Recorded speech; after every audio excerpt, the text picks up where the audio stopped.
Muulan ng malakas nang dumating ang isang pizza delivery na lalaki sa pintuan ng isang babae. Kinuha ng babae ang pizza at halos isasara na niya ang pinto nang magalang siyang pinigilan ng lalaki. "Ma'am, pasensya na po, pero pwede po bang makahingi ng kaunting pabor?"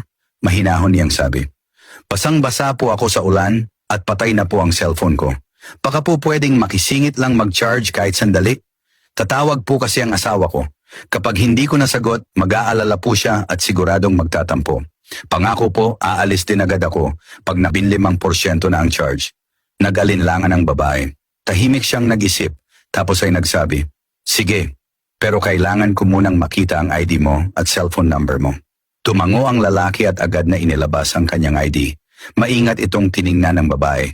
Nang makasiguro siya, kinuhanan niya ito ng litrato gamit ang sarili niyang cellphone. Para sa seguridad, ipinadala niya ito sa cellphone ng kanyang asawa. Ngumiti ang lalaki. "Ma'am, matalino po ang ginawa ninyo. Mabuti pong nag-iingat kayo, lalo na't hindi niyo naman ako kilala." Tumango ang babae at pinapasok siya. Tahimik na pumasok ang lalaki at isinalpak ang charger sa saksakan. Nakita ng babae na basang-basa ang buhok ng lalaki, kaya inabot niya ito ng tuwalya.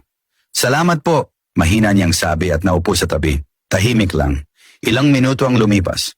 Napansin ng babae na may kakaiba sa lalaki. Tahimik itong umiiyak, pilit tinatago ang luha habang nakatalikod. Lumapit ang babae, puno ng pag-aalala. "Anong nangyari? Bakit ka umiiyak? Sige na, sabihin mo na." Tumingala ang lalaki, pilit na pinapakalma ang sarili. "Ma'am, kapag maganda ang kasama mo sa buhay, parang kahit gaano kahirap, may dahilan kang lumaban. Naghahanap ako ng matinong trabaho noon, kung saan-saan na ako nag-apply. Pero wala akong makuha. Maaga akong pinakasal ng tatay ko kasi tumatanda na ang kapatid kong babae. Gusto niyang maayos muna ang buhay ko. Ang plano ko po sana, mag-aral para sa government exams kahit kasal na. Pero hindi po nakasundo ng asawa ko ang pamilya ko. Laging may bangayan hanggang sa napilit akong lumipat dito sa lungsod." Saglit siyang tumigil, pinunasan muli ang luha. Sinusubukan ko naman pong ipaintindi sa kanya ang sitwasyon, pero ayaw po niyang makinig. Gusto niya laging gumala, mamili, mag-enjoy. Wala siyang pakialam sa pera. Ako kayod ng kayod, iniipon bawat sentimo para sa kinabukasan namin. Pero siya, ubos agad. Tapos sinasabihan pa akong wala akong silbi. "Tingnan niyo ma'am, 10 oras na ng gabi, ako pa rin ang nasa labas, nagde-deliver ng pizza." Pero sa kanya, baliwala yon. Sa trabaho, puro mura at sigaw ng boss. Sa bahay, wala ring kapayapaan. Kaya tanong ko lang po, kung hindi ako iiyak, ano pang pwede kong gawin? Tumayo lang ang babae, natigilan. Parang may bumigat sa dibdib niya. Sa isang iglap, naalala niya ang sarili. Naalala niya kung paano siya sa asawa niya. Araw-araw, pag-uwi nito galing opisina, puro reklamo ang sinasalubong niya na parang wala itong ginawa kundi umupo lang buong araw habang siya abala sa bahay. Pero ngayon niya lang talaga naintindihan.